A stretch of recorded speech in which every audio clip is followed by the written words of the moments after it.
Our episode kicks off on the 61st day after a long while, with Goboru out hunting alongside Gubkichi. Suddenly, they spot 12 armed human soldiers. Goboru tells Gubkichi they're changing course to follow them. They track these humans down to the edge of a road and discover they're there to kidnap the elf chief's daughter.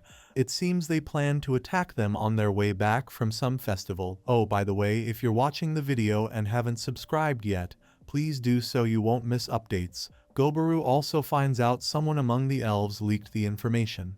About 2 hours after the sun starts to set, the elves are on their way. Goboru watches from afar, and he spots the chief's daughter. Elves are usually attractive, but to Goboru, the chief's daughter is a cut above. Then, all the elven soldiers are attacked, and just as they're about to take the chief's daughter, Goboru decides to step in. He ties up all the humans at once and carries the girl. While Gubkichi hauls the humans, he even asks if they're heavy, and Gubkichi says no. Goboru looks at all the dead elves on the ground and says he'll pray for them to rest in peace. Then we jump to the 62nd day. As for the 12 humans they captured, it seems they were planning to launch an attack in 20 days. Goboru devours all 12 humans to gain their abilities, leaving no leftovers. He gains skills like condition assessment, contribution, trap unlocking, trap sense, enemy sense, enhanced assassination, hidden weapon mastery, human destruction, vorpal strike, aura cut, backstab, needle shot, resistance to severe pain, resistance to seduction, and resistance to assassination. Next, the chief's daughter wakes up, and Goboru waits for her to do so. Upon waking, she screams in fear at Goboru. Noticing she has wings, unlike the other elves, she asks where she is and what happened to her guards. Goboru tells her to calm down, and she thinks he's going to do something bad to her. After a while, she manages to calm down and apologizes to Goboru for losing her composure. She drinks a medicinal tea made by the alchemist with analgesic effects. When the time is right, Goboru tells the elf girl everything. She asks if there was really no way to save the others since he stayed quiet and let it happen, calling him really mean. Then Goboru says the human-elf feud isn't the goblin's concern, and besides, there's a traitor among the elves. He suggests she might want to worry about that instead of freaking out at him. The elf girl starts crying, and Goboru looks unsure of what to do. He tells her to rest for today and that he'll send her home the next day. In the night, the old man sees a very beautiful elf in the village and asks if he can have a taste, but Goboru tells him to stay far away. Gubkichi says Goboru is no fun. While the elf girl sleeps, we reach the 63rd day, and Goboru is about to leave the village to accompany the elf girl home. Gubkichi asks if there's an explanation for the wings on the elf girl's back. She explains that it's something only high elves have. Normally, they're hidden in their bodies. High elves are those who rise in rank and can fly with those wings. They're not meant to be shown to other people. But since the chief's daughter is inexperienced, they tend to pop out. After 3 hours of walking, Goboru and Gubkichi arrive at the elf village, but aren't welcomed warmly. Several elves have their bows and arrows ready to attack. Using mithril arrows, ogres like Goboru should be able to survive dozens of shots. The elf girl asks them to stop because they saved her life. The elves then lower their guard, and after a while, Goboru and Gubkichi are allowed to enter the village. The elf girl reunites with her father and apologizes for worrying him. Her father says she doesn't need to apologize, and that he's happy she returned safely. Goboru has the deep gratitude of the elf father for saving his daughter's life. Goboru gets straight to the point, saying he didn't save the chief's daughter out of kindness. The elf chief asks his servant to bring the reward.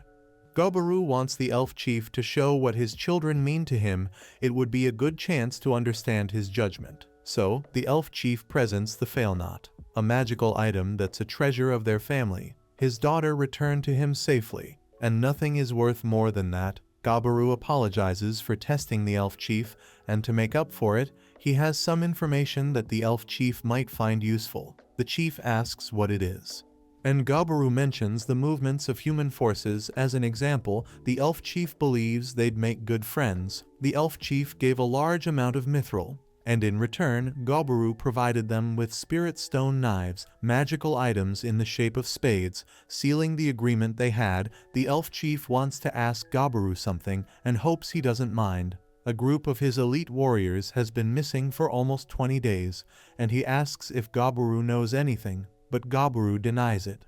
On their way back, the elves brought farewell gifts for Gobburu and Gubkichi medicines and fine drinks made in that village. The old man hopes Gobburu likes them.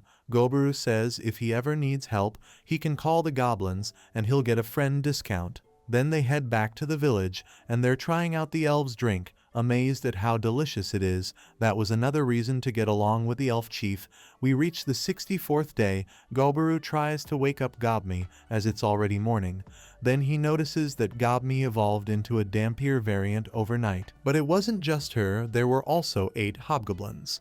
Gobburu asks Gobmi not to take off those glasses unless she's near an enemy, and she understands. According to Gobmi, the blessing of the ice god gave her the ability to create and manipulate large amounts of ice. The evil eyes she had could seduce enemies into fighting each other, and the weakness she would have in relation to sunlight is compensated by the blessing she received. But Gobburu found her appearance familiar to him for some reason, and Gobmi asks if something is wrong. Gobburu says no. He's just impressed with her appearance. However, Gobburu also evolved into a half-Earth Lord. The Earth Lord has the ability to manipulate the ground, identify weak points in the bedrock with geological assessment, has a skill that strengthens the body, and lightning magic that allows detecting jewels, and Hubsato also evolved into a half-bloody lord.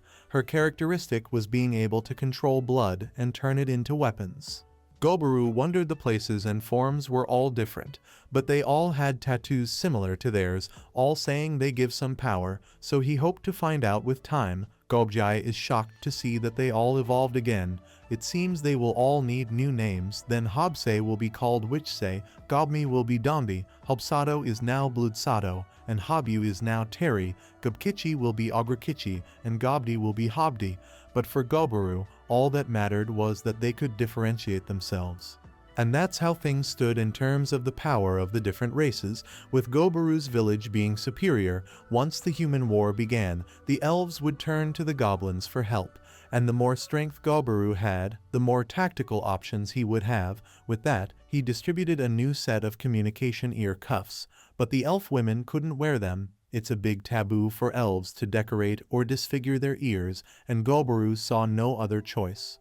He spent a good amount of time breaking the elf women's pride. With the new kobolds and elves now wearing the ear cuffs, there was a significant increase in contingent in the training that day. Later, they had practical combat training. The opponents were skeletons that Gobburu had created. With the creation of inferior undead he had acquired the other day, they come with dark bones instead of white ones and heavy equipment.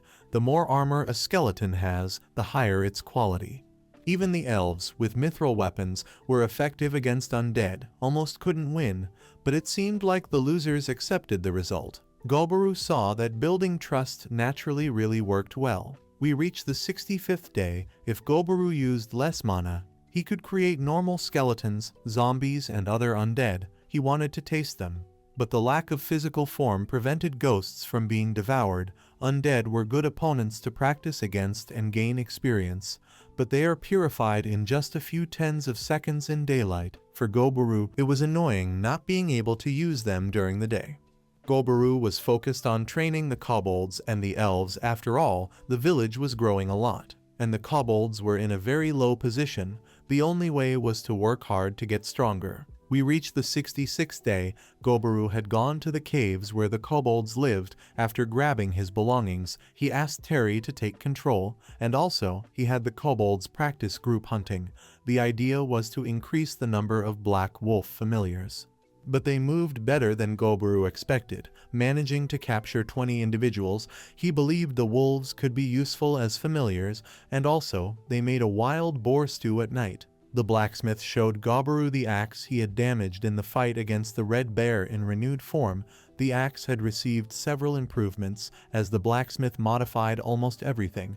Now it had a spirit stone, iron, and mithril alloy. The blacksmith had worked hard on it. Gobburu was impressed. Upon gaining experience with handling spiritual stone, the blacksmith became an elemental blacksmith. We hit day 67, and guess what? It was another hunting day for the kobolds. Golbaru was out there hunting boars. Meanwhile, Gobkichi, with all his love-struck bravery, confessed his crush on Terry to Golbaru, who promised to be his wingman. "Tonight's the night," Golbaru said with a grin, leaving poor Gobkichi a jittery mess. And so, Gobkichi poured his heart out to Terry, and guess what? Smooth sailing. Fast forward to day 68, Gobkichi and Golbaru were sparring. Gobkichi, feeling as light as a feather and strong as a bull, landed quite a few punches on Golbaru. But here's the kicker. Terry had a chat with Dombey about Gobkichi beforehand, so Dombey and Golbaru set the stage for them. Golbaru noticed Gobkichi was brimming with so much energy that he had to call in a black skeleton to finish the fight. After training, the gang went out hunting. Golbaru devoured some weird insect monsters and unlocked a bunch of new skills. Feeling adventurous, he decided to try out an exoskeleton. He ended up looking like one of those superheroes when they suit up. The exoskeleton was tough as nails, but Golbaru missed his old threads, made from the skin of a red bear. Turns out, they were used to make the exoskeleton bummer. He also discovered he could switch between 4 additional forms for aerial and aquatic battles. Golbaru even tried out a skill that let him sprout wings and take to the skies, but it wasn't as graceful as he hoped. Later, they feasted on boar meat, and it was a jolly good time. Day 69 rolled in, and Golbaru noticed it had been ages since it rained. Lo and behold, it started pouring. He decided to tinker with some stuff. He helped the redhead with her training, sweated buckets, then swung by the blacksmiths. She was tinkering with a repeater crossbow. Things were going so well that Golbaru ordered a batch of them and threw in some extra materials. The blacksmith promised to take care of it. Later that day, Golbaru assisted the sister chefs with dinner. They'd become head chefs. After dinner, he challenged them to recreate dishes from his past life. They'd never heard of them but found the idea intriguing. Afterward, Golbaru teamed up with the alchemist to discuss making magical items. The alchemist mentioned that the bones from the black skeleton were proving quite handy, as they made a bone spike that could freeze targets on the spot. Day 70 arrived, and there were elves at the cave entrance. They came to deliver some news. The human army was marching through Cudel Forest, and the elves needed Golbaru's help. Golbaru agreed and handed them a magic item to communicate with the elf chief. As they left, Golbaru gathered everyone in the village and declared them a mercenary group, and guess what he named them? Parabellum.